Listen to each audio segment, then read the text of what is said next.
Não existe história sem personagens, até porque não dá para ter uma ação sem que ninguém esteja lá para fazer essa ação. E é por isso que os personagens são o elemento mais importante de uma história. Na maioria dos casos, os personagens são divididos em várias categorias, mas aqui nesse vídeo a gente vai dividir em 3. Os protagonistas, os coadjuvantes e os vilões. Então a gente vai começar por aquele que todo mundo já conhece muito bem, o protagonista. É pelo ponto de vista do protagonista que o jogador vai observar a história do jogo se desenrolar. Em qualquer mídia, um bom personagem tem que ser empático. Isso quer dizer que tem que ser fácil de me conectar com esse personagem, seja em livros ou em filmes, mas principalmente em videogames. Até porque as ações do protagonista são, na verdade, as ações do jogador. E se o protagonista realiza ações que o jogador não se sente à vontade de fazer ou não concorda, o jogador simplesmente para de jogar o jogo. Mas é aí que um bom protagonista pode simplesmente mudar essa mentalidade. E a gente vai entrar então no primeiro exemplo desse vídeo, Arthur Morgan, de Red Dead Redemption 2. O Arthur é um bandido, um ladrão de bancos e trens. E além disso ele fez um monte de outros crimes como assassinato e extorsão, tudo isso antes mesmo do jogo começar. Um dos elementos principais do Red Dead 2 é o diário do Arthur.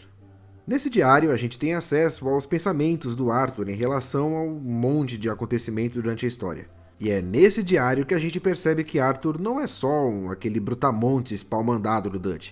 Ele tem opiniões, ele tem desejos, ele tem medo, ele tem profundidade.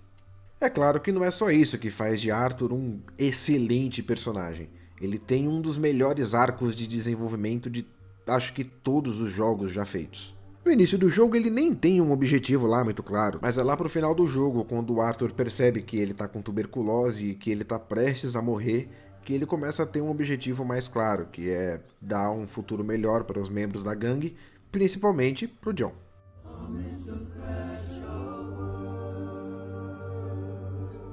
No outro extremo, mesmo que o protagonista seja lá ok moralmente falando, se ele não tiver esse carisma pro público, ele vai ser no máximo esquecível.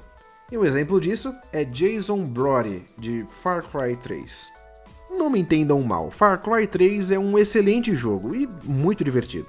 Mas a gente não lembra do jogo por causa do Jason, e sim por causa das explosões e por um detalhe minúsculo chamado Vaz. Mas voltando ao assunto, o objetivo do Jason é salvar os amigos dos piratas.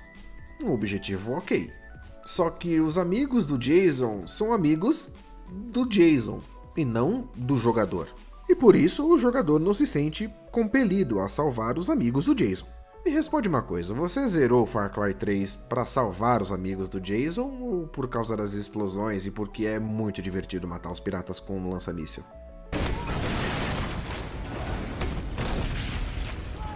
E aproveitando para trocar a categoria de personagens, e já que a gente falou dele, Vaz é o nosso próximo personagem da lista. Vaz é reconhecido por muita gente como um dos melhores antagonistas do mundo dos games, e não é à toa. A primeira coisa que chama atenção nesse vilão é que ele é completamente maluco, e como a gente já sabe, vilões ensandecidos tendem a ser bem populares. Mas a loucura do Vaz não é o único traço dele. Durante o jogo a gente vai percebendo que ele tem profundidade, que ele tem outras características além de ser um completo louco. Inclusive um dos momentos mais marcantes do jogo é quando ele faz aquele monólogo sobre a insanidade pro Jason. É nesse momento que a gente percebe que o Vaz tem uma filosofia, ele tem um modo de vida, ele tem algo que o compele a ser do jeito que ele é. Did I ever tell you the definition of insanity? E o último tipo de personagem que a gente vai falar é o coadjuvante, aqueles que ficam ao redor do herói e que afetam a história de alguma maneira.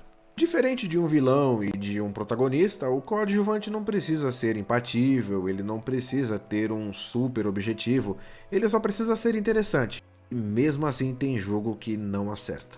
Skyrim é um dos meus jogos preferidos, mas eu preciso admitir que a construção de personagens desse jogo não é lá muito boa. Os únicos que me vêm à cabeça, assim, de memória, são o Ulfric e o Paarthurnax, que são os personagens que têm uma história um pouco mais bem construída e tal. O resto é muito mal trabalhado.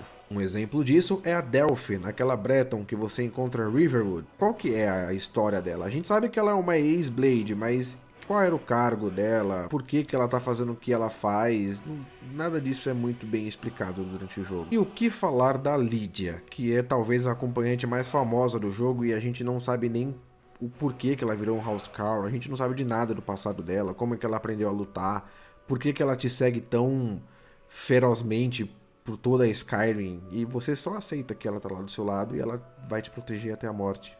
Por outro lado, a gente tem outro jogo que eu gosto muito, Mass Effect. Cara, eu vou te falar, eu nunca vi personagens mais bem trapalhados do que o Esquadrão do Shepard. Não tem nenhum personagem nessa saga, pelo menos até o Mass Effect 2, que não seja o favorito de alguém. Eles têm objetivos, eles têm uma história antes do jogo começar, eles têm opiniões diferentes, eles têm arco de desenvolvimento, enfim, eles são humanos.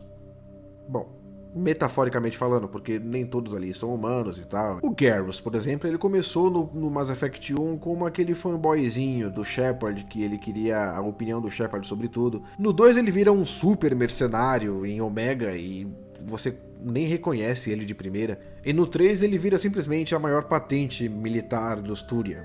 Resumindo, um bom personagem de videogame é aquele que a gente pode sentir empatia, que a gente pode ver qualidades humanas nele. Aquele que não tem só uma faceta, que tem objetivos claros. Aqueles que a gente pode sentar numa mesa de bar e conversar. Bom, esse foi o meu vídeo. Eu sou o Vitor Gomes e eu espero que você tenha gostado.